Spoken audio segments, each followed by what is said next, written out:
नमस्कार, मैं हूं पुष्कर चौहान और आप देख रहे हैं बिहार की बात। बिहार की बात में बात महागठबंधन में सीटों के चल रहे दांवपेच की। कल से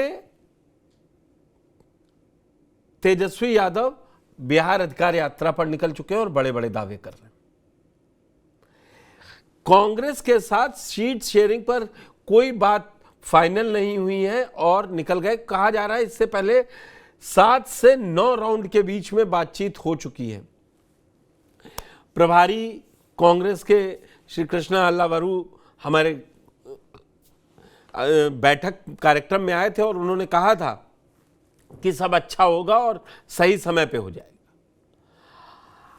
आरजेडी नेता तेजस्वी यादव भी यही कह रहे हैं। बात लगभग ये लगती है कि सीएम पद को लेकर बात नहीं बन रही। नहीं, बात दरअसल कुछ और है। बात तो ये है कि कांग्रेस अब चाहती है कि समय बहुत दूर ना रह जाए, मतलब बिल्कुल आरजेडी जो उसको लिंगर ऑन कर रही है, कांग्रेस चाहती है सीट समय पर डिक्लेयर हो जाए और अपने कैंडिडेट उतार के उस पर हम लोग अब प्रचार शुरू करें, क्योंकि 30 तारीख को फाइनल वोटर लिस्ट प्रकाशित कर देगा चुनाव आयोग। उसके एक भीतर के एक हफ्ते भर में चुनाव डिक्लेयर हो जाते हैं। पिछली बार 6 अक्टूबर को हुए थे, तो इसी के आसपास आप मानिए 5 से 8 के बीच में कभी भी चुनाव डिक्लेयर हो जाएंगे। अब जब चुनाव डिक्लेयर हो जाएंगे तो सबसे बड़ा खेल यह है कि किसको कितनी सीटें मिले। अब वो तो बिहार अधिकार यात्रा पर निकलनी है, कांग्रेस हैंगिंग है। डिप्टी सीएम ने बैठक कार्यक्रम में कहा था कि आप लोग को सही समय मिल जाएगा, अभी रुक जाइए। तो लेकिन कल बिहार या अधिकार यात्रा पर निकलने से पहले पूर्व डिप्टी सीएम तेजस्वी यादव ने क्या कहा, और मुकेश सहनी विकास इंसानशील पार्टी, वो इस बार महागठबंधन में उनके नेता कह रहे हैं डिप्टी सीएम पर सबकी राय बन गई है और मैं ही डिप्टी सीएम बनूंगा अगली सरकार में। और ये गठबंधन के सहयोगी भी मान रहे हैं, लेकिन सीएम फेस तय नहीं है। तो कुल मिलाकर महागठबंधन में एक ऐसी स्थिति है जिसमें मीडिया में निकलकर कांग्रेस नहीं आ रही है, लेकिन अंदर खाने में कई राउंड बैठक होने के बाद अभी तक बात बन नहीं पाई है। पहले सुनिए बिहार अधिकार यात्रा के दौरान तेजस्वी यादव ने क्या कहा और बैठक में शामिल हुए विकास इंसानशील पार्टी के प्रमुख मुकेश सहनी ने क्या कहा। एक बात तो आपने साफ कर दिया, उप मुख्यमंत्री तो चाहिए ही, हर हाल में चाहिए। ये बात तो आपने साफ ये पक्का है। उस पे कोई समझौता नहीं। मुकेश सहनी नहीं समझौता करेंगे। समझौता वाली बात देखिए कोई है भी नहीं। देखिए प्रॉमिस कर दिया गया आपसे, बगैर प्रॉमिस किए हुए मैं आपसे सब बात ही नहीं रखता। इतना हल्का काम हम नहीं करते। बिहार का अगला मुख्यमंत्री जो है नीतीश जी दोबारा नहीं होने जा रहे हैं, तेजस्वी यादव होने जा रहा है। ये आप आज घोषित कर रहे हैं कि आप मुख्यमंत्री होने जा रहे हैं। ऑफिशियल हम अपने तरफ से नहीं, ऑफिशियली होना चाहिए और ऑफिशियली समय पे होगा। बीच में कौन था? आप ही थे, हम थे। और कोई चेहरा है तो आप बताएं। हमारी अपनी स्ट्रैटेजी है ना, वी विल डिसाइड। जब मैं आपसे ये पूछ रहा हूँ, आप दूसरी यात्रा पर निकले हैं, एक यात्रा आपकी खत्म हो गई है, दूसरी यात्रा आरंभ कर चुके हैं आप। ये थोड़ा सा अर्ली है, लेकिन कितनी सीटों का अनुमान है? तेजस्वी यादव का अपना आकलन क्या कहता है? लैंडस्लाइड विक्ट्री होगी। कुछ नंबर में बताइए। आपको लगता है हम लोग के महागठबंधन को 170 से 80 सीटें आनी चाहिए और आरजेडी को 100 से ऊपर। तो अब इस पर चर्चा शुरू करते हैं कि कांग्रेस और आरजेडी में याराना है, साथ लड़ेंगे, लेकिन कौन किसको कब तक लटका रहा है और कौन चाह रहा है कि सीटों का बंटवारा पहले हो जाए तो जीतने की संभावना ज़्यादा बढ़ती है। मेरे साथ पूरा एक पैनल जुड़ चुका है और अब मैं चर्चा को बढ़ाऊंगा। श्याम किशोर चौबे जी, वरिष्ठ पत्रकार मेरे साथ जुड़ चुके हैं, राजनीतिक विश्लेषक प्रियदर्शी रंजन जी जुड़ चुके हैं। चौबे जी, मैं आपसे शुरुआत करूं, आप पहले ये तेजस्वी को जीत का कॉन्फिडेंस कहें या ओवर कॉन्फिडेंस कहें, जो उनके बयान है अभी आपने सुना? देखिए, इसको कॉन्फिडेंस और ओवर कॉन्फिडेंस दोनों में से मैं कुछ भी नहीं कहूंगा। ये एक तीसरी चीज है जो चुनाव के पहले और सारे दल किया करते हैं। और चूंकि बिहार के आगामी चुनाव में दो ही गठबंधन सामने हैं, मजबूत दिखाई पड़ रहे, हालांकि तीसरे मोर्चे के रूप में जनसुराज पार्टी भी है, लेकिन ये दोनों परंपरागत कहिए प्रतिद्वंदी आमने सामने हैं और दोनों मजबूती के साथ हैं। ऐसी स्थिति में अगर तेजस्वी यादव बोलते हैं कि हम 170 सीटें या 180 सीटें लाएंगे और हम ही चीफ मिनिस्टर होंगे, तो ये कोई कॉन्फिडेंस और ओवर कॉन्फिडेंस की बात नहीं है। इसके अलावा इनके पास कहने को कुछ है भी नहीं। अभी इससे ज्यादा कह क्या सकते हैं? इसको कॉन्फिडेंस के रूप में मैं नहीं चाहता कि व्याख्यायित किया जाए। कॉन्फिडेंस के रूप में व्याख्यायित करने का मतलब है कि ओवर श्योर हैं। ओवर श्योर तो सभी हैं। क्या एनडीए वाले ओवर श्योर नहीं है? ओवर श्योर पूछेंगे आप तो आपके जनसुराज पार्टी वाले भी बोलते हैं कि हम ओवर श्योर हैं। तो नहीं श्याम जी, मैं सिर्फ एक सवाल आपसे इसमें पूछ रहा हूं। आप कह रहे हैं कि कॉन्फिडेंस ओवर कॉन्फिडेंस नहीं, इसीलिए मैं पॉलिटिकल एनालिस्ट और आप जैसे सीनियर जर्नलिस्ट के साथ चर्चा करना ज्यादा पसंद करता हूं। भाई पार्टी तो कहेगी, लेकिन आप ये देखिए, इतने दौरे मोदी जी के हो चुके हैं, लगातार हो रहे हैं, वो कांग्रेस पे हमलावर है, आरजेडी पे है, पूरी वोट अधिकार यात्रा निकल गई राहुल गांधी की, सब सरकार बनाने का दावा करते रहे। सरकार तो 123 पे बन जाएगी, 170 और 80 सीटें हम जीतेंगे। 2010 में नहीं वो करिश्मा कर पाए बीजेपी और जेडीयू। ये मैं इस वजह से इस शब्द को कॉइन किया कि कॉन्फिडेंस है या ओवर कॉन्फिडेंस है। नहीं, इस स्थिति में तो इनको कहा जाएगा कि कॉन्फिडेंट हैं, लेकिन जो आपने आंकड़े दिए ना, उस आंकड़े पर एक आंकड़ा और मैं देना चाहूंगा जी, कि जैसे तेजस्वी यादव ने कहा कि हम 170 या 180 सीटें लाएंगे, तो एनडीए की ओर से क्या कहा जा रहा है? वही कह रहा हूं, एनडीए कुछ कह ही नहीं रही है। ने उधर से भी बीच बीच में बातें आती हैं कि हम भी जीतेंगे, और वहां से तो कुछ सोर्सेस ये भी बोलते हैं कि हम 200 लाएंगे। जनसुराज पार्टी क्या बोलती है, तो वो जोड़िएगा तो उतनी तो सीटें ही नहीं। हम बिल्कुल उतनी तो सीटें ही नहीं है, वो कहां से आएंगी? लेकिन हाँ, जो कहना चाहिए ये लोग कह रहे हैं अभी। और अभी जैसे एक क्या कहिएगा, जो शो होता है, शो इन द सेंस की इधर होता है, रामनवमी में होता है या बाकी अवसर पे, जो कहते हैं कि लाठी वाला शो होता है, दो पार्टियां लाठी भाजती हैं आपस में, और गोला घेरा बन जाता है और दोनों ओर के खिलाड़ी लाठी लेके खड़े रहते हैं। तो जब तक रेफरी ये नहीं बोलता है कि आप आपस में लाठियां भाजिए, तब तक दोनों अपना पैंतरा मारते रहते हैं गोल गोल घूम के। तो अभी फिलहाल आज की तारीख में स्थिति यही है, वो चाहे मोदी जी कर रहे हों या राहुल जी करके गए हों या तेजस्वी जी कर रहे हों, तीन स्थिति वही। बस श्याम जी एक छोटी सी टिप्पणी कर दीजिए। मैं वही कह रहा हूं, बीजेपी 170 180 की बात क्यों नहीं कह रही है?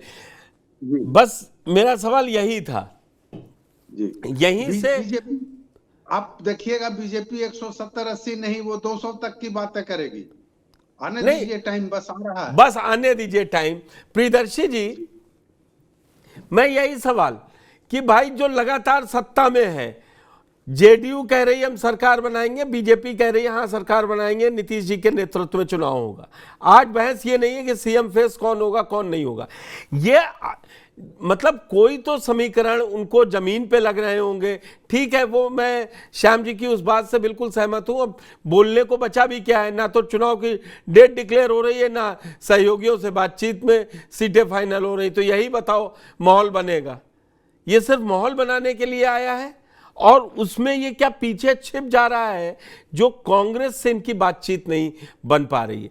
कांग्रेस खुल के नहीं मीडिया में आ रही है, लेकिन 9 राउंड की बैठक हो चुकी है दोनों नेताओं के बीच, दोनों दलों के, और अभी तक नहीं, और आप निकल गए यात्रा पे। देखिए, महागठबंधन में विस्फोटक स्थिति है। सीट बंटवारे को लेकर के जो असहजता उपजी है वो कहीं न कहीं महागठबंधन को बारूद के ढेर पर खड़ा कर दिया है। राहुल गांधी को जो सफलता मिली है वोट अधिकार यात्रा के दौरान भीड़ जुटाने में या ठीक से मैनेजमेंट करने में, एक दो चूक हुई जो भारी पड़ रहा है गाली वाला। उसके बाद राहुल गांधी का शो जो सफल हुआ उससे कहीं भारतीय जनता पार्टी से ज्यादा चिंतित, एनडीए से ज्यादा चिंतित लालू परिवार का कुनबा है। लालू यादव है, तेजस्वी यादव है, आरजेडी का पूरा परिवार है। सीट बंटवारे का पेच जो फंसा हुआ है उसके पीछे कहीं ना कहीं यह भी एक कारण है कि कांग्रेस कहीं आरजेडी से बड़ा होने की तो कोशिश नहीं कर रही है बिहार में। बड़ा भाई और छोटा भाई की जो लड़ाई कांग्रेस और आरजेडी के बीच में ठनी हुई है उसमें कहीं ना कहीं ये उभर करके सामने आ रहा है कि कांग्रेस ने वो तमाम चालें चलने शुरू कर दी हैं जिससे आरजेडी को बैकफुट पर धकेला जा सके।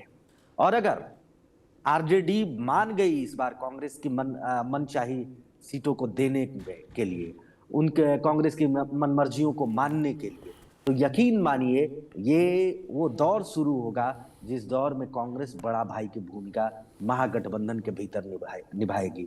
अभी तक महागठबंधन के भीतर या कांग्रेस के साथ जो भी गठबंधन होता है आरजेडी का, उसमें माना जाता है कि कांग्रेस की भी सीमा लालू यादव तय करते हैं। और अब जब लालू यादव की सीमा, तेजस्वी यादव की सीमा कांग्रेस तय करेगी तो यकीन मानिए ये कांग्रेस के, ये आरजेडी के लिए बुरे दिन होंगे। लालू यादव चिंतित हैं जिस तरीके से राहुल गांधी का क्रेज और कद बिहार में बढ़ा है महागठबंधन के कार्यकर्ताओं के बीच में, वो कहीं ना कहीं तेजस्वी यादव का स्पेस ले रहे हैं बिहार में, या कांग्रेस प्रियदर्शन जी, स्पेस ले रही है। रंजन जी एक सवाल मैं आपसे पूछूंगा। मैं कांग्रेस को न नलीफाइड कर रहा हूं, बढ़िया है भीड़ जुटी, लेकिन एक बात आप देखेंगे उस यात्रा में आरजेडी के भी कार्यकर्ता थे जमीन पे। कांग्रेस के पास इतनी जमीन, इतना कार्यकर्ता होता जो वोट अधिकार रैली में चला है तो कांग्रेस किसी से बात ही नहीं करती। आपकी बात से मैं वहां पर सहमत हूं, बड़े भाई की भूमिका में मैं आपकी बात से सहमत हूं, लेकिन इसीलिए क्योंकि कंधे से कंधा मिलाकर तेजस्वी खड़े थे। आप कहें कि ये राहुल का शो था तो मुझे थोड़ा सा अटपटा सा लगता है। अगर आरजेडी हाथ खींच लेती ना थोड़ा सा भी, तो कई जिन क्षेत्रों में कांग्रेस अपने को मजबूत समझती है वहां भी इतनी रैली नहीं निकल पाती। नहीं, इसमें दो चीजें हैं। एक तो जो आप कह रहे हैं, निश्चित तौर पर राजद की जो जमीन है उसी पर कांग्रेस खेलने का प्रयास कर रही है या उसी पर कांग्रेस खेल रही है। इसीलिए तो लालू यादव चिंतित हैं कि जमीन हमारा, वोट हमारा, तमाम चीजें मेरी, और उसमें राहुल गांधी सुपरमेसी कर रहे हैं या सुपर बॉस बनने की कोशिश कर रहे हैं, डिक्टेट कर रहे हैं कि अभी नहीं, अभी सीएम फेस का फैसला नहीं होगा, अभी सीटों का बंटवारा नहीं होगा, सीटों का बंटवारा होगा तो हमारी शर्तों पर होगा, 70 सीटों से कम पर नहीं मानेंगे, 70 सीटों से कम पर मानेंगे तो हमें मनचाही सीटें चाहिए। ये जो कांग्रेस की शर्तें हैं, इसीलिए ये लालू यादव परेशान हैं। अल्लाह बरू को राहुल गांधी जो ले करके आए हैं, अखिलेश यादव को, जो अखिलेश सिंह को, माफ करिएगा, अखिलेश सिंह को बिहार कांग्रेस प्रदेश अध्यक्ष के पद से जो धकिया करके राहुल गांधी के सिपह सलाहकारों द्वारा, कांग्रेस आला कमानों द्वारा जो बाहर किया गया है, उसके बाद जो स्थिति पैदा हो गई है उसमें लालू यादव पूरी तरीके से असहज हैं महागठबंधन के भीतर। और कांग्रेस ने उनको, राहुल गांधी के पास सिर्फ वोट अधिकार यात्रा के दौरान इतना कुछ था जिसकी ओर आप इशारा कर रहे थे कि उनका मैनेजमेंट था राहुल गांधी का। राहुल गांधी का पूंजी लगा हुआ था, पैसा लगा हुआ था कांग्रेस का। कांग्रेस मैनेजमेंट का खेल खेल रही थी, कांग्रेस पैसे का खेल खेल रही थी। लेकिन सिर्फ पैसे और मैनेजमेंट के बदौलत खेल होता तो अंबानी इस देश के राजनेता होते, कोई और बड़ा बिजनेसमैन इस देश का राजनीति कर रहा होता। जनता भी तो चाहिए, आधार भी तो चाहिए, और वो जनता आधार दोनों अभी के हिसाब से महागठबंधन के भीतर किसी के पास है तो यकीन मानिए आरजेडी के पास है, थोड़ा बहुत वाम दलों के पास है, और वो भी वाम दल इसलिए ताकतवर हो गए हैं कि वे भी आरजेडी के साथ हैं। तो ये मान करके चलिए कि आरजेडी के ही पिच पर सभी को बैटिंग करना है, आना है, कांग्रेस आए, महागठबंधन वाले आए, जिसमें वाम है, भाकपा माकपा, जिसको आप रख लीजिए, मुकेश सहनी हो। ठीक उसी तरीके से जिस तरीके से अभी के हिसाब से बिहार की राजनीति में Bharatiya Janata party super lead कर रही है एनडीए को, और एनडीए के ही वोट बैंक के आधार पर अन्य पार्टियों को भी सफलता मिल रही है, बड़ी सफलता मिल रही है। मैं खारिज नहीं कर रहा हूं नीतीश कुमार को, लेकिन अब नीतीश कुमार का 2020 का वो दौर देख करके सबको पता चल गया है कि वास्तविकता नीतीश कुमार की क्या है और भारतीय जनता पार्टी की क्या है एनडीए के भीतर। तो वैसी ही स्थिति कहीं ना कहीं महागठबंधन के भीतर है। कांग्रेस सुपर बॉस जरूर बनने की कोशिश कर रही है। कहा जा रहा है, मैं एक बड़ा खुलासा कर रहा हूं, कहा जा रहा है कि सोनिया गांधी फैसला करेंगे कि महागठबंधन के भीतर कौन सी पार्टी कितने सीटों पर लड़ेगी। सोनिया गांधी हो सकता है कि पटना भी है। ये बहुत बड़ा उलटफेर हो जाएगा अगर महागठबंधन में ऐसा होता है तो। ये बड़ा उलटफेर हो जाएगा। विनय कुमार जी, जिस तरीके से चर्चा चल रही है, और मेरी सारी आज की चर्चा इसके इर्द गिर्द है कि तेजस्वी अपनी यात्रा पर निकल गए और कांग्रेस को वेटिंग लिस्ट थमा गए कि वेट कीजिए। ये क्या स्ट्रेटजी है? या हम पत्रकार या पॉलिटिकल एनालिस्ट इसको बिटवीन द लाइंस ज्यादा रीड कर रहे हैं? महागठबंधन के अंदर सब ठीक देख रहे हैं आप?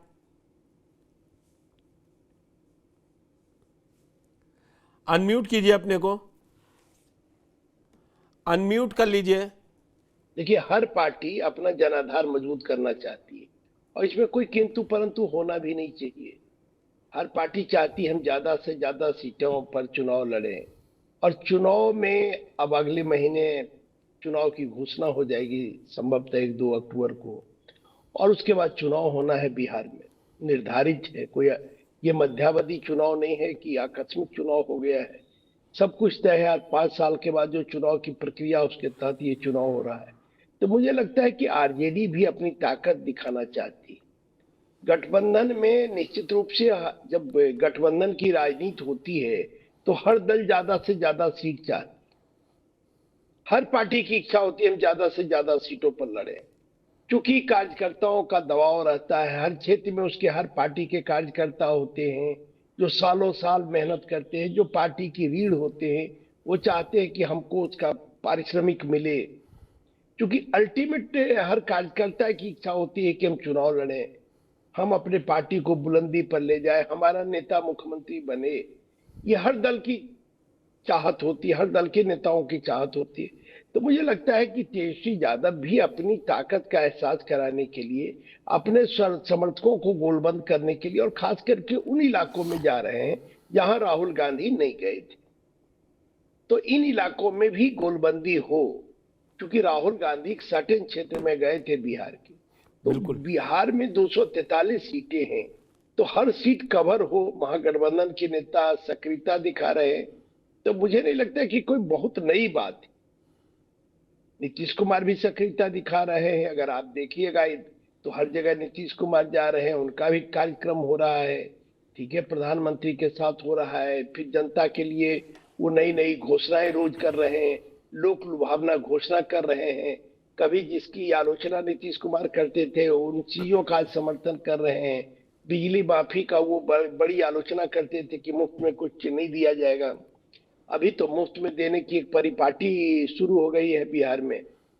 तो मुझे लगता है कि चुनाव के समय ये चीजें कोई नई चीजें नहीं, हम लोग लंबे समय से। आपसे मैं समझूं विनय जी, तो क्या लगता है कि कांग्रेस और आरजेडी की जो 9 दौर की बैठक है कही जा रही है, तो उसमें सब फाइनल हो चुका है, नवरात्र आएंगे और सब चीजें बढ़िया शुरू हो जाएंगी? नहीं, देखिए, अब आप समझिए इस चीज से कि आज राहुल गांधी को जो क्षेत्रीय पार्टियां हैं उसको प्रधानमंत्री के रूप में राहुल गांधी को स्वीकार कर रहे हैं कि हमारे गठबंधन या इंडिया ब्लॉक का जब भी देश में प्रधानमंत्री बनेगा तो राहुल गांधी बनेंगे।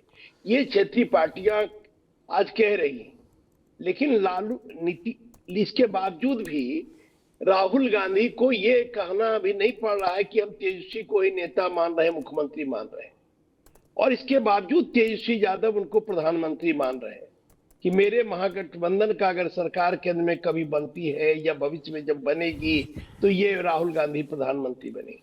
तो मुझे लगता है कि राहुल गांधी की जो लोकप्रियता बढ़ रही है उसको तो अब क्षेत्रीय पार्टियां भी स्वीकार कर रहे हैं, उनकी ताकत को पहचान रहे हैं, कांग्रेस की ताकत को पहचान रहे हैं कि भाई कांग्रेस भी अब अपने को पुनर्जीवित बिहार में किया है, कांग्रेस भी एक शक्ति के रूप में उभरा है। और निश्चित रूप से जब जमीन पर आप संघर्ष करेंगे, जमीन पर जब आपके नेता लड़ेंगे, जमीन पर जनता की मुद्दों को उठाएंगे तो जनता का समर्थन भी मिलता है। कांग्रेस से आंदोलन से पीछे हट गई थी। अगर आप 90 के दशक के बाद देखिए, 90 के बाद का दौर देखिए, तो कांग्रेस उस तरह से कभी जन आंदोलन के लिए नहीं उतरी।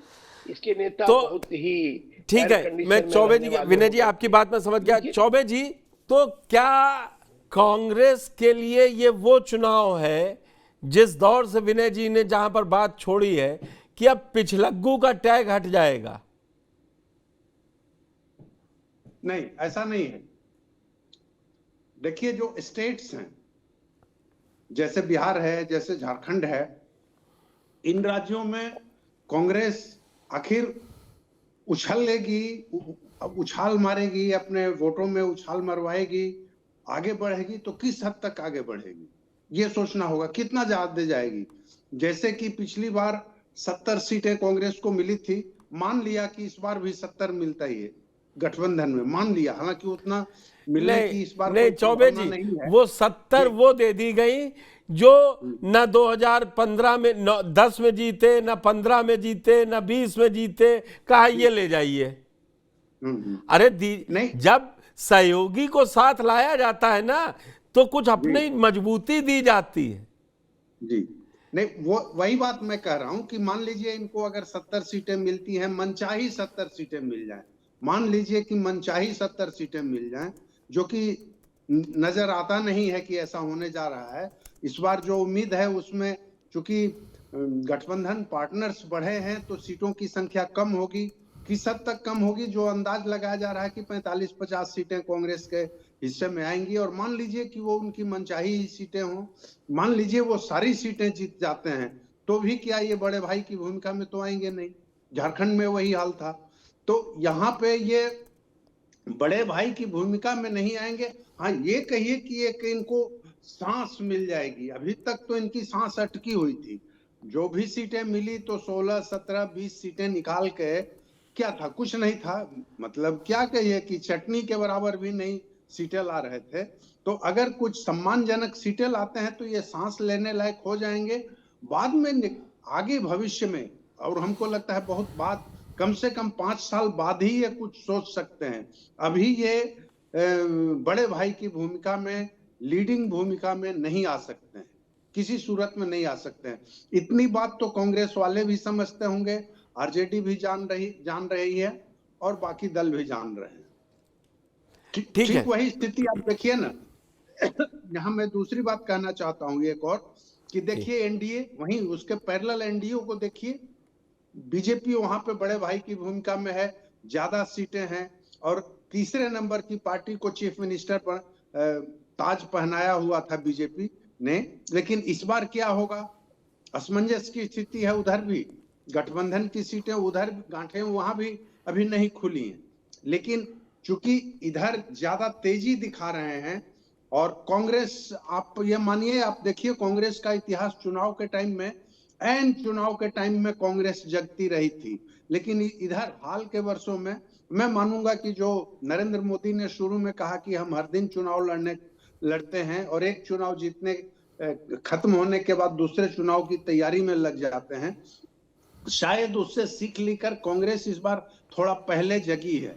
तो थोड़ा पहले जगी है तो सबका ध्यान भी जा रहा है, ध्यान जा रहा है तो निश्चित तौर पे उसको कुछ न कुछ तो फायदा मिलना चाहिए। अब किस हद तक फायदा मिलेगा अभी कहना मुश्किल है, अनुमान लगाना मुश्किल है। लेकिन जो कांग्रेस ने अधिकार यात्रा निकाली, अब तेजस्वी यादव उसमें आरजेडी निकाल रहे हैं, तो दोनों का मिला जुला जो रूप आएगा उभर कर, वो शायद दोनों एक रंजन जी ने बात कही, चौबे जी, उस बात पे मैं आपसे पूछना चाह रहा हूं, ये जो अगले 5 दिनों में जो 10 जिले कवर करेंगे प्रमुखता से, वैशाली से लेके सुपौल, सहरसा, बेगूसराय, इन 10 सीटों पर प्रमुख अगर लड़ाई देखें तो जेडीयू और आरजेडी का, मतलब ये यहाँ कैश 22 पोजीशन है, जिसकी नजर हटी वो दूसरे की सीट जीत लेगा। तेजस्वी का ये एरिया में फोकस करना आप किस तरीके से देख रहे हैं, और यहां पे कांग्रेस की जरूरत उनको सबसे ज्यादा पड़ेगी जी। फिर भी कांग्रेस को लटका के रखा है। नहीं, कांग्रेस को लटका के तो रखेगा ही। और दूसरी बात की तेजस्वी, फैक्ट यही है कि तेजस्वी यादव तो जले हुए, पिछले चुनाव के जले हुए हैं। ये तो आप मानेंगे कि पिछले चुनाव के जले हुए हैं। सत्ता में आते आते रह गए थे, कुछ सीटों से उस समय का महागठबंधन पीछे रह गया था। तो उस चीज से सीख लेते हुए अगर ये आगे बढ़ रहे हैं तो ये माना जाएगा कि ये इनका पॉलिटिकल हुनर है। अब जीते या न जीते, लेकिन हाँ, रणनीतिक रूप से अच्छा कर रहे हैं अपने तय, जो करती है हर पार्टी करती है। रंजन जी, वो चौबे जी मतलब एक एज देते हुए नजर आ रहे हैं, लेकिन आप जिस तरीके से बता रहे हैं कि अंदर अंदर एक धीरे धीरे विस्फोट तैयार हो रहा है, विस्फोटक स्थित है, लेकिन वो दिखाई ऐसा उसमें नहीं दे रहा है। थोड़ा सा और आप अगर दर्शकों को भी बताएं कि भाई राहुल गांधी और तेजस्वी में बात नहीं बन पा रही है, तो सोनिया और लालू ने हमेशा बैठ के समझा लिया है, फिर समझ जाएंगे। 1996 में जब सबसे पहले, 97 में जब सबसे पहले मुद्दा उठा, सोनिया के विदेशी होने का बीजेपी ने उठाया, तो इकलौते कांग्रेस के साथ खड़े रहने वाले आरजेडी प्रमुख लालू यादव थे। लालू यादव ने कहा था ये देश की बहू है, और उस दिन से जो हाथ पकड़ा है, कांग्रेस को पकड़ाया या साथ दिया, बिहार में दोनों अलग नहीं गए हैं कि दोनों दूर नहीं गए हैं, दोनों पास पास हैं जब से एक दूसरे का हाथ पकड़ा है। उसके पीछे कुछ मजबूरियां, हाँ, एक समय आया था वर्ष 2019 का लोकसभा चुनाव, जब आरजेडी कांग्रेस से अलग होकर के बिहार में चुनाव लड़ रही थी। वो एक दौर था। हालांकि उस चुनाव में लालू यादव की 2009 में 19 नहीं 9 में, 9 में, माफ करिएगा, गड़बड़ हो गई। हाँ 2009 में 2009 में चौथा मोर्चा बनाने का प्रयास चल रहा था लालू यादव के द्वारा, जिसमें समाजवादी पार्टी भी थी और रामविलास पासवान। मुझे याद है प्रणब मुखर्जी गए थे, बोल के आए थे कि डिक्टेशन कोई नहीं देगा कांग्रेस को। यस, हाँ, वही बातें हैं। फिर लालू यादव ने भूल चूक सुधार की। नहीं, वो दौर दूसरा था। 2009 ठीक है राजनीति में जब चर्चा होती तो पुरानी बातों को उतने सम्मान दिया जाना चाहिए। भाई तोड़ा तो था साथ, तो छोड़ा था। और उसमें लालू यादव ने जब करारी हार हुई आरजेडी की, तब लालू यादव ने यह भी स्वीकार किया था, अपना भूल चूक स्वीकार किया था कि कांग्रेस के साथ चुनाव में नहीं जाना उनकी गलती थी। और उसके बाद 2009 के बाद कांग्रेस के साथ ही लालू यादव है, आरजेडी है, तब से तो है कम से कम। तो एक मतलब 2009 उसमें मैं याद दिलाऊं आपको, उसमें फैक्टर रामविलास पासवान का ज्यादा काम करेगा। मैं विनय जी से पूछूंगा, रामविलास पासवान ने तो बता दिया था, और हालत ये हुई खुद भी हाजीपुर से हार गए। एक चीज और मैं इसमें जोड़ता हूं, चौहान साहब, जो आप बता रहे थे, बहुत दिलचस्प बातें आपने कही कि कांग्रेस को वो सीटें दे दी गई 2020 बिहार विधानसभा चुनाव को 70 में से, जहां जहां दशकों से न आरजेडी जीती थी, न कांग्रेस जीती थी, न महागठबंधन का कोई अन्य दल जीता था। लेकिन दिलचस्प यह है कि कांग्रेस उन सीटों पर हार गई 2020 में जहां वे 2 दशकों से चुनाव जीत रही थी। सीमांचल के इलाके में 2 सीटें ऐसी हारी जो 2 दशकों से कांग्रेस चुनाव जीत रही थी।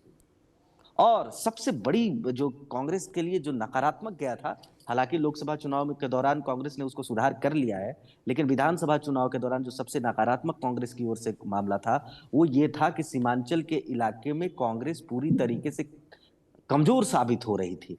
ओवैसी की पार्टी ने सबसे बड़ा डेंट किसी को किया तो कांग्रेस को किया, क्योंकि सीमांचल में जिम्मेवारी कांग्रेस की है कि महागठबंधन को बढ़त दिलाए।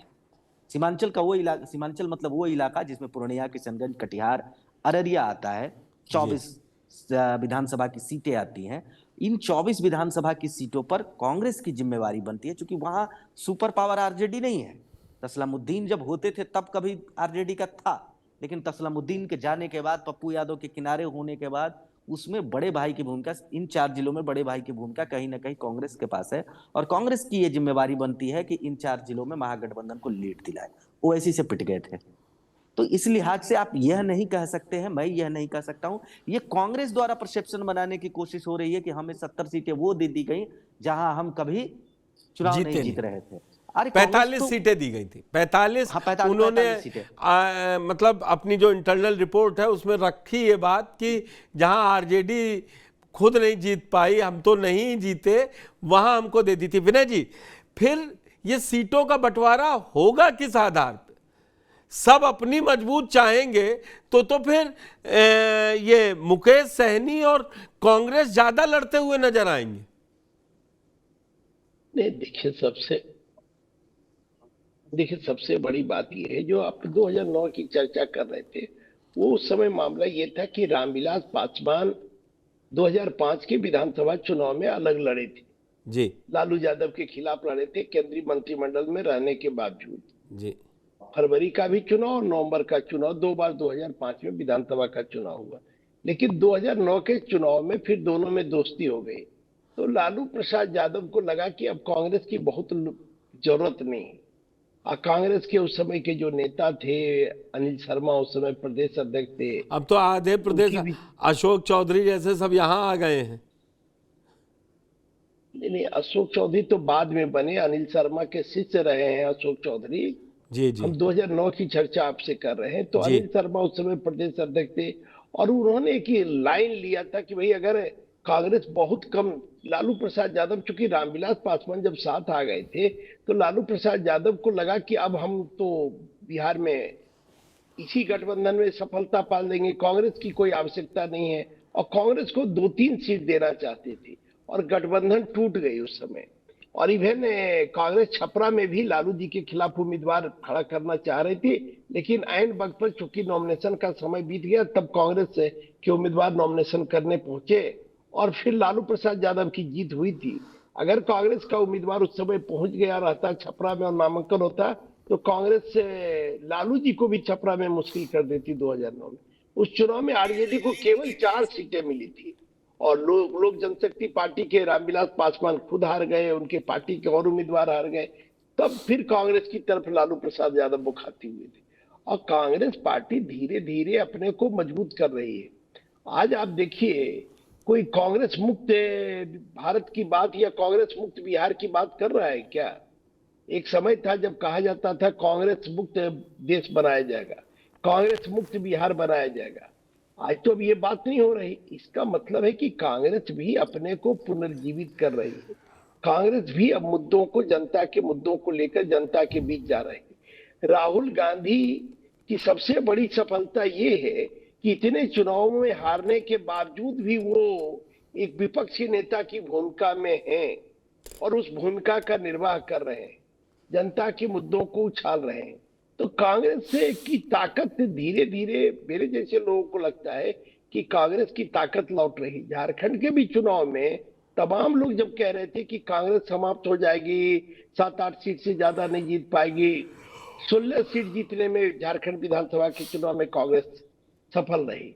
पिछला अगर देखिएगा 19 का चुनाव, मैं विनय जी, मैं आपकी उम्मीदों का या आपके विश्लेषण पर टिप्पणी नहीं कर रहा, लेकिन कांग्रेस को हिंदी हार्टलैंड में, हिंदी भाषी राज्यों में ना, कोई एक बड़ा मजबूत भाई चाहिए। मैं एक छोटा सा एग्जांपल दे रहा हूं। उत्तर प्रदेश की अमेठी और रायबरेली तभी जीते जब अखिलेश यादव ने खुल के समर्थन कर दिया, आके मंच से रैली में शामिल हुए 2024।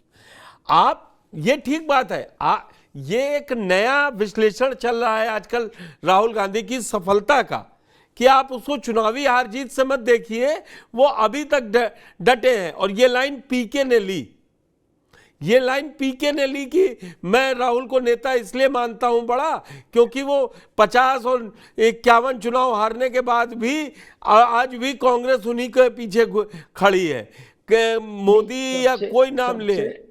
सबसे बड़ी बात ये है कि आज पीके जो है, पीके भी संघर्ष कर रहे हैं। अगर बिहार में प्रशांत किशोर को भी आप देखेंगे, प्रशांत किशोर को आज बिहार की राजनीति में आप इग्नोर नहीं कर पाएंगे, क्योंकि ये देश रहा है ना, ये देश जो है त्याग करने वालों का देश रहा है। ये गांधी का रहा, गांधी ने त्याग किया, भगवान बुद्ध ने त्याग किया, सिद्धार्थ से अपना राजपाट छोड़ के भगवान राम ने त्याग किया। आप कह सकते हैं कि जो लोग त्याग करने वाले लोग रहे, बीपी सिंह ने त्याग किया, तो उस समय क्या नारा चला था, राजा नहीं फकीर है देश की तकदीर। तो फिर 89 का अगर चुनाव आपको ये कहने में कहां दिक्कत है कि मोदी जी ने भी त्याग किया? नहीं, मोदी जी के त्याग के कारण तो मोदी जी तीसरी बार प्रधानमंत्री हैं। भाई मोदी जी, अभी हम मोदी जी पर तो डिबेट नहीं कर रहे हैं। नहीं, मोदी जी के त्याग के कारण आज वो दुनिया के सर्वश्रेष्ठ नेता है, दुनिया में सबसे लोकप्रिय। मोदी जी पर कहां किंतु परंतु है, लेकिन मोदी जी के बाद जो लोग हैं उस पर अभी चर्चा हम लोग कर रहे हैं ना। श्याम किशोर जी, मैं मोदी जी का नाम बहुत इसलिए स्पष्टता लेके आया। आज मोदी जी का जन्मदिन है और ये 76वां जन्म दिवस है। आज मोदी जी 75 वर्ष पूरे अपने जीवन काल के 75वां वर्षगांठ है उनके जीवन का, और 76वां जन्म दिवस है। तो हम लोग तो उनको शुभकामना देते हैं कि वो दीर्घायु भी हों और लंबा देश की सेवा करें। तो मोदी जी पर कहां कोई शंका।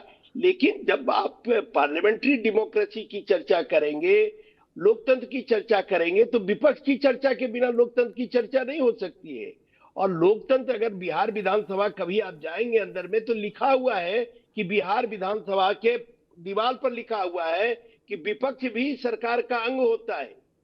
लोकतंत्र में विपक्ष भी सरकार का अंग होता है।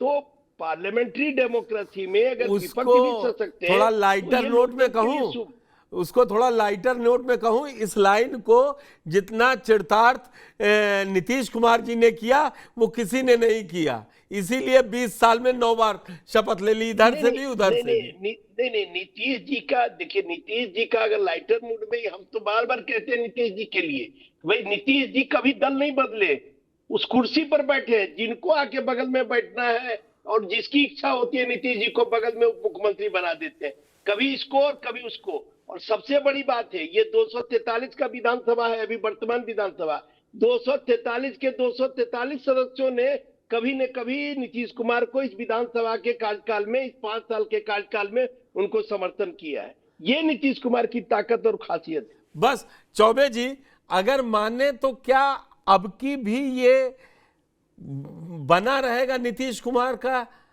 जलवा जलाल, या 25 का वो चुनाव है कि पानी एनडीए के उस जादू का उतरता हुआ नजर आ रहा है? देखिए, नीतीश कुमार का जलवा जलाल बना रहेगा ये मैं नहीं मानता हूं इस बार। और यहां बिहार में इनकेस अगर एनडीए की गवर्नमेंट बनती है, इनकेस एनडीए की गवर्नमेंट बनती है, तो महाराष्ट्र नहीं दोहराया जाएगा, इसकी क्या गारंटी? बीजेपी क्या हमेशा, अब विनय जी बोल रहे थे कि जो त्याग का देश है और जो त्याग करता है वही आगे बढ़ता है, तो बीजेपी इतना त्यागी तो होगी नहीं कि नीतीश कुमार 20, 22 या 30 सीटें ले आवे और बीजेपी 100 सीटें ले आवे और बोले कि नहीं नहीं नीतीश जी ही चीफ मिनिस्टर होंगे।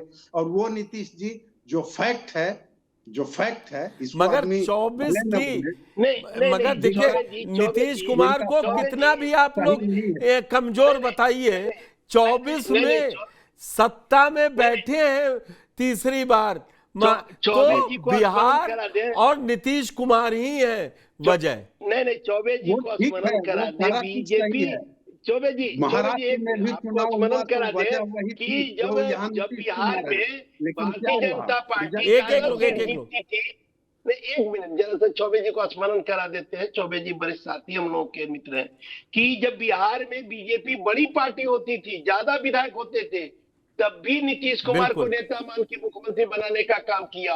और आज बीजेपी की सफलता उसी में है कि बड़ी पार्टी होते हुए नीतीश को मुख्यमंत्री मान के बीजेपी अपने को मजबूत किया है बिहार में। नहीं तो हम लोग तो बिहार की राजनीति में लगातार देखते रहे कि भारतीय जनता पार्टी। विनय जी मैं इसमें बीच में थोड़ा सा इंटरप्ट कर रहा हूं क्योंकि कोई राजनीतिक पार्टी नहीं है। वो अटल अडवाणी के दौर की पार्टी थी, अब ये मोदी जी और शाह जी की पार्टी है। वो मोदी और शाह जी की पार्टी है, इसमें नंबर नहीं आए तो बात बनेगी नहीं। लेकिन जब नरेंद्र मोदी सबसे ज्यादा लोकप्रिय रहे 2014 में, और जब नरेंद्र मोदी और अमित शाह की लोकप्रियता सबसे ज्यादा थी, तब 58 सीटें नीतीश कुमार को पछाड़ नहीं, तब भी नीतीश कुमार को पछाड़ नहीं पाए और उनकी मर्जी के खिलाफ नीतीश कुमार मुख्यमंत्री बने 2015 के चुनाव में। आप इसको भी तो देखिए। चलिए, यही है खूबसूरती। लेकिन रंजन जी, आपसे अगर मैं आखिरी में दो चीजें समझना चाहूं, ये ठीक है महागठबंधन में बहुत विस्फोटक स्थिति है, अच्छी स्थिति तो एनडीए में भी नहीं दिख रही है ना। नीतीश कुमार तो कुछ सीटों पे जाके सीधे कैंडिडेट डिक्लेयर कर दे रहे हैं। अभी तक एनडीए के भीतर औपचारिक तौर पर सीट बंटवारों को लेकर के कोई बैठक नहीं हुई है। एनडीए में भी वही स्थिति है और चिराग पासवान ने तो शायद तय कर लिया है कि इस बार भी लंका लगा देंगे एनडीए की, जैसा पिछली बार जलाया था अपनी ही लंका को। ये वो हनुमान है जो केसी त्यागी कहते हैं कि अपनी ही लंका में आग लगाते हैं, तो शायद इस बार भी चिराग पासवान ने मन बना लिया है कि अपनी लंका को फूंक देंगे। जिस रास्ते पे वे चल रहे हैं, और सही मायनों में मानिए सीट बंटवारे का जो पेच फंसा हुआ है वो चिराग पासवान की हठधर्मिता और नीतीश कुमार की जिद की वजह से दोनों अड़े हुए हैं। नीतीश कुमार नहीं चाहते हैं कि अच्छा, क्यों ना अड़े 2020 में जिसकी पूरी पार्टी खत्म कर दी गई हो, दो टुकड़ों में बट गई हो, वो बने रहे हनुमान भी, और इस बार भी वो बैठे रहे और नीतीश कुमार के जिंदाबाद के नारे लगाएं। नहीं, मैं ये नहीं कह रहा हूं कि वो जिंदाबाद के नारे लगाए, मैं ये कह रहा हूं कि वो स्थिति है कि यह जो हनुमान है फिर अपनी लंका में आग लगाने को तैयार हैं अगर इनकी महत्वाकांक्षा को पूरी नहीं किया गया। सार्वजनिक मंचों से एनडीए का नाम लेने से परहेज कर रहे हैं चिराग पासवान अपनी सभाओं में। ये क्या दर्शा रहा है? अमित शाह जैसे नेता, दिग्गज नेता गए थे सीतामढ़ी, बिहार के सीतामढ़ी में माँ सीता के मंदिर के अवसर पर, उद्घाटन के अवसर, ये पूजा अर्चना के अवसर पर। चिराग पासवान नहीं पहुंचे साहब, कहा कि देर हो गई। कितनी देर हो गई है? ये देर ऐसी तो देर नहीं हो गई है कि एनडीए के पटरी से दूर निकल चुके हैं चिराग पासवान। मैं सिर्फ कह रहा हूं चिराग पासवान की मांगों को मैं खारिज नहीं कर रहा हूं, जनता दल यूनाइटेड की मांगों की खारिज नहीं कर रहा, लेकिन चूंकि जो स्थिति है आपने कहा, मैंने उस पर बात रख दी कि एनडीए के भीतर भी स्थिति कोई सामान्य नहीं है और 2020 वाली ही स्थिति बनी हुई है। जनता दल यूनाइटेड जो है, नीतीश कुमार के बारे में चर्चा हो रही थी, 1 मिनट में मैं समराइज कर देता हूं। नीतीश कुमार बिहार की राजनीति में फिनिक्स के राख की तरह है। फिनिक्स पक्षी वाला जो उदाहरण दिया जाता है यूरोप में कि वो जलता है फिर अपनी ही राख से पुनर्जन्म ले लेता है, नीतीश कुमार की भी कमोबेश राजनीति वैसी ही है। 2014 उसका उदाहरण है, लोकसभा चुनाव में सिमट गए थे, फिर वापिस आ गए महागठबंधन के साथ आकर के। 2020 में बिहार विधानसभा चुनाव में किस तरीके से करारी इनको पटखनी मिली, सरकार बना गए, मुख्यमंत्री बना लिए, लेकिन वो अलग बात है, लेकिन करारी हार तो जनता दल यूनाइटेड की हो गई। बैक बाउंस 2024 लोकसभा चुनाव। तो 25 में क्या, मैं आपसे समझ लेता हूं। आपने तो ऐसा बताया फ्लिप फ्लॉप कि मी और मी नॉट, मी और मी नॉट, इसके बाद अब मी नॉट पे नंबर है। अगर आपके गणित को समझे 14 से, तो अब की नीतीश कुमार का डाउनफॉल है। अगर ये डाउनफॉल है तो 43 से नीचे गिरेंगे, फिर पीके की भविष्यवाणी चौबे जी ठीक होने जा रही है क्या? नहीं, मैं ये नहीं कह रहा हूं कि इस बार नीतीश कुमार कमजोर है। मैंने तो कहा ही कि नीतीश कुमार इस बार 30 से ज्यादा पे नहीं आने जा रहे हैं। अच्छा, आप 30 कह रहे हैं, पीके 25 पे राजनीति छोड़ रहे हैं। विनय जी का भी कोई नंबर है नीतीश कुमार जी के लिए? नहीं, देखिए, मैं कोई भविष्यवक्ता नहीं हूँ, कोई नजूमी नहीं हूँ। ये नंबर गेम तो अभी कोई अगर कर रहे सब अनुमान पर ना, अभी कैंडिडेट तैयार हुआ है, घोषित हुआ है नहीं, कोई गठबंधन फाइनल हुआ है, ऐसे में कोई कर रहे। जब देखिए होता है कि अंतिम समय में जब उम्मीदवार खड़े हो जाते हैं, क्षेत्र से अगर कुछ रिपोर्टें आपके पास आती हैं या आप क्षेत्र घूमते हैं, तब एक पता चलता है कि कहाँ क्या स्थिति है। अभी कोई प्रिडिक्शन करना अर्ली होगा। हाँ, जो इच्छा है अपने मन में जो बोलना है आप बोल सकते वो हैं। तो नीतीश वैसे कुमार बोलने के में हम बारे लोग में बड़ा इसलिए परहेज पूछ करते रहे हैं क्योंकि पीके लगातार पांव पांव गांव गांव जा रहे हैं, बता रहे हैं। नहीं, देखिए सबसे बड़ी बात है पीके जो जा रहे हैं, पीके भी क्या है, पीके के पक्ष में माहौल क्या है। पीके को भी लोग त्याग के रूप में देख रहे हैं। पीके को इसलिए त्याग के रूप में देख रहे हैं, पीके सब कुछ छोड़ कर आए हैं। पीके चाहते तो कुछ भी बन सकते थे, तो पीके जगाने आए हैं बिहार को, और मुझे लगता है कि वो जगा रहे हैं।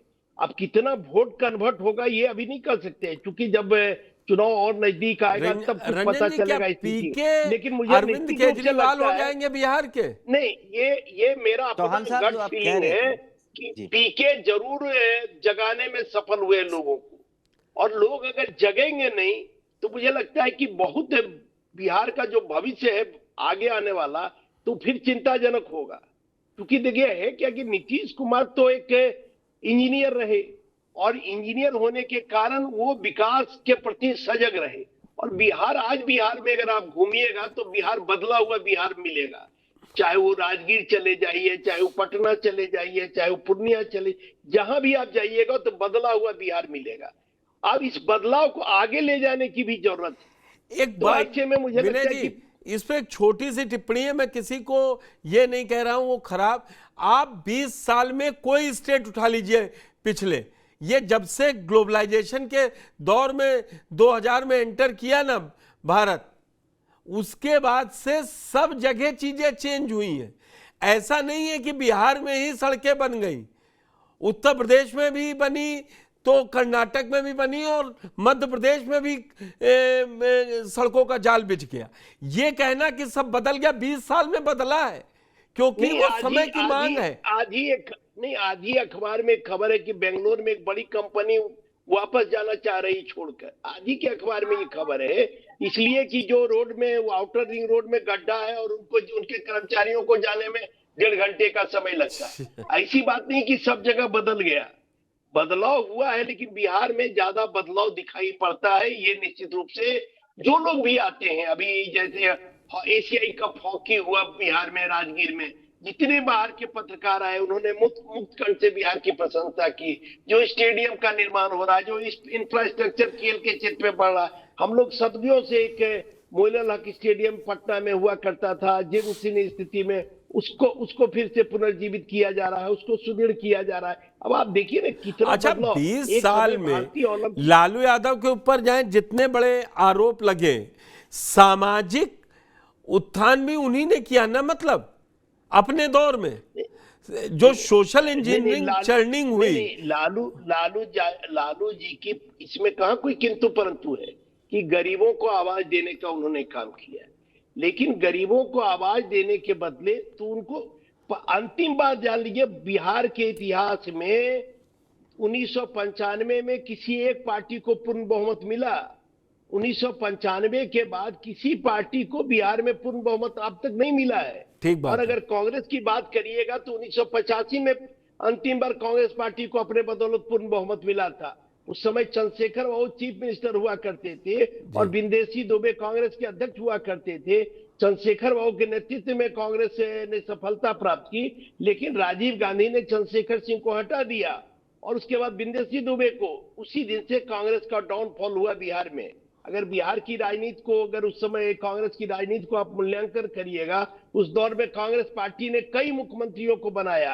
5 साल की अवधि में पहले बिंदेशी दुबे को बनाया, फिर भागवत आजाद को बनाया, फिर सत्येंद्र नारायण सिंह को बनाया, फिर जगन्नाथ मिश्रा को बनाया। तो ये कांग्रेस के डाउनफॉल का कारण रहा। और चंद्रशेखर बाबू राजीव गांधी को बोले थे कि भाई हमको हटा के आप केंद्र में मंत्री बना रहे हैं, बिंदेशी दुबे को नहीं हटाइएगा। लेकिन वो दौर राजीव गांधी का था और राजीव गांधी में कुछ खासी खूबियां थी, कुछ खामियां थी, क्योंकि पॉलिटिकल तो वो उतना थे नहीं, सच्चे हृदय के व्यक्ति थे। तो जो लोग पॉलिटिक्स करने वाले लोग, लोग कांग्रेस में थे, उन लोगों ने बिंदेशी दुबे को हटाने का काम किया और फिर कांग्रेस की स्थिति खराब होती चली गई बिहार। ठीक है, क्या ये दौर है प्रियरंजन जी की कांग्रेस इस बार कुछ अच्छा कर पाएगी? कांग्रेस हाथ पांव तो मार रही है, इसमें कहीं कोई दो राय नहीं है, लेकिन ये हाथ पांव मारना मतलब पानी नहीं है।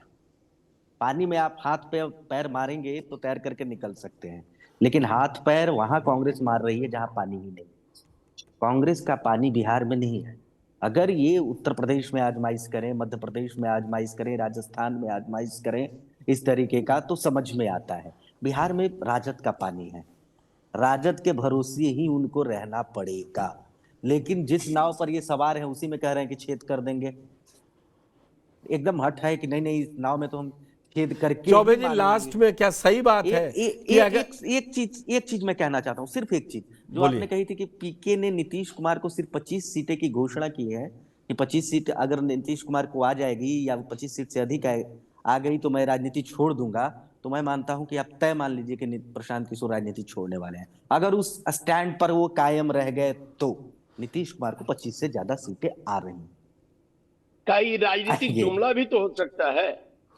ये हो सकता है, हो सकता है। नहीं नहीं नहीं विनय जी, रंजन जी क्यों ले इस बात को? वो तो मेरे सवाल को जो रंजन जी को जुमला याद होगा ना 15 लाख वाला।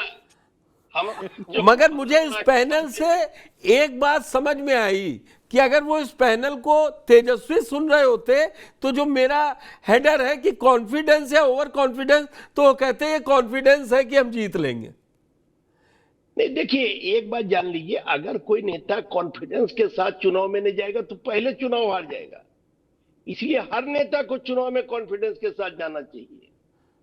अगर आप इस तैयारी के साथ नहीं जाइए तो हम ही लोग को जब डिबेट में जाने के पहले जब कॉलेज स्कूल में जाते थे तो बताया जाता था घर पर कि बेधड़क बोलिए, कौन क्या सोच रहा है ये मत सोचिए, अपना बेधड़क बोलते जाइए जो बात मन में है, तभी आप बोल पाइएगा अपनी बात को। तो इसी तरह से तेजस्वी यादव कॉन्फिडेंस के साथ अगर जाएंगे तभी बेहतर कर पाएंगे। शुरुआत में सवाल यही था मेरा चौबे जी, फिर बीजेपी ये कॉन्फिडेंस और नीतीश कुमार ये कॉन्फिडेंस क्यों नहीं दिखा रहे हैं? कहें कि हम 170 180 सीटें जीतेंगे, दिखाएंगे, वो दिखाएंगे, बस अब उनकी अब बारी फिर आ रही है ना। तब तेजस्वी मालूम क्या कहेंगे? जब मैंने कहा 170 और 180 जीतेंगे तो अब ये भी कह रहे हैं मैं 170 180 जीतूं। ये बात तो तेजस्वी बार बार कहते हैं, हर चीज में कहते हैं कि वे लोग मेरी बातों को दोहराते हैं। एक बार तेजस्वी ने ये बात कही है तो रंजन जी आपकी दावे में भी आगे निकल गए हैं तेजस्वी। बिल्कुल। देखिए तेजस्वी हाँ, क्या है, आगे निकल के करना चाहिए, उसमें कोई बुराई नहीं है। आप देखिए ना। नहीं चौबे जी उनको कहने दीजिए ना, आपकी बात मैंने ली, रंजन जी को कहने दीजिए, विनय जी से भी पूछूंगा। मैं माना आपने, आपकी बात ठीक है जी। रंजन जी चौबे सर जो कह रहे थे, देखिए राजनीति में दावों का बड़ा महत्व होता है। दावों के हिसाब से परसेप्शन तय होता है और देखा गया है कि जिस तरीके से भारतीय जनता पार्टी, हालांकि लोकसभा चुनाव में वैसा प्रदर्शन नहीं रहा, लेकिन 400 पार के दावे पर किस तरीके से अड़ी हुई थी। तो राजनीति कॉन्फिडेंस का 400 पे अड़ी थी, इसीलिए 240 सबसे बड़ी आए भी, नहीं तो फिर 300 पे अड़ते तो खेल बिगड़ सकता था। खेल बिगड़ सकता था, बिल्कुल बिगड़ सकता था। और तेजस्वी यादव को लग रहा है कि हम ज्यादा से ज्यादा नहीं बोलेंगे तो जनता कनेक्ट नहीं करेगी। क्योंकि तेजस्वी यादव के जो मुद्दे थे ना, पिछली बार जो तेजस्वी यादव को वोट मिला था, महागठबंधन को जो वोट मिला था, उसमें बड़ी संख्या ने युवाओं ने वोट किया था। उसका कारण ये था कि तेजस्वी यादव ने रोजगार का मुद्दा उठा दिया था। जो वर्षों से कोई बड़ा नेता रोजगार को मुद्दा नहीं बना रहा था, वो रोजगार का मुद्दा तेजस्वी यादव को फायदा कर गया था। इस बार रोजगार का मुद्दा उनके हाथ से निकल गया है, नीतीश कुमार ने निकाल लिया है बीच से। क्योंकि जितने वायदे तेजस्वी यादव ने किए थे 2020 बिहार विधानसभा चुनाव से पहले, उससे अधिक नीतीश कुमार की सरकार ने, चाहे वो तेजस्वी के साथ चलाया हो या भारतीय जनता पार्टी के साथ चलाया हो, नीतीश कुमार ने वो रोजगार का वायदा पूरा कर दिया। तो आज आप देखिएगा तेजस्वी यादव के पास वोट अधिकार यात्रा में जो वोट वाला जो मामला चल रहा है, SIR वाला जो मामला था, उसको हटा दीजिए तो कौन सा ऐसा मुद्दा है जिसको लेकर के वो पिच करने वाले हैं? नहीं, वो उन्होंने कहा कल जब यात्रा अपनी शुरू की जहानाबाद से, तो उन्होंने कहा दवाई, सिंचाई, पढ़ाई लिखाई यही मुद्दे हैं, कमाई 5, वो लाइन उनकी वो वहीं पे है। विनय जी आपको क्या लगता है कि वाकई में अपर हैंड पे है क्या महागठबंधन, अगर सीटों में अंदर बात बन जाती है सबके पास? नहीं, देखिए अपर हैंड तो हम नहीं कहेंगे, लेकिन लड़ाई कठिन लड़ाई है बिहार में। अगर सीट तालमेल सब पार्टी में, अभी जो कि तालमेल हो, माने वो कितनी सीटों पर कौन लड़ता है, ये सब हो जाए, कैंडिडेट हो जाए, कहां से किस पार्टी लड़ रही है, ये हो जाए, तब आप और ज्यादा विश्लेषण कर पाएंगे। ठीक। अभी कुछ बात हमको लगता है प्री मैच्योर है। और दूसरी बात जो कह रहे थे कि मैंने चिराग पासवान का तेवर है लंका में आग लगाने का, भाई चिराग पासवान के घर में क्यों लोगों ने आग लगाया था? तो वैसे लोगों को तो सावधान रहना ही पड़ेगा ना। नहीं विनय सर, चिराग वही पासवान तो अदला-बदली दिखा होगा दिए क्या? कि अपनी बदौलत उन्होंने 5 लोकसभा की सीट जीतने में कामयाब हुए। उनका स्ट्राइक रेट 100% है।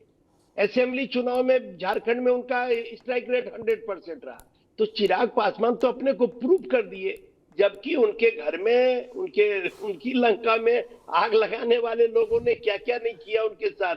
उनके घर का सामान वो फेंकवा दिया, एलजेपी के रामलीला जी प्रवक्ता का। एक बात और कहते हैं कि हमने जब से पार्टी बनी है लोक जनशक्ति पार्टी, अब चाहे रामविलास पासवान हो गई या कुछ भी, जेडीयू के साथ विधानसभा मिलकर चुनाव हम नहीं लड़ते। नहीं, पहली बार लड़ेंगे इस बार, ये भी आपको हम बता दें। पहली बार 2025 का चुनाव एलजेपी जेडीयू के साथ मिलकर लड़ेगी।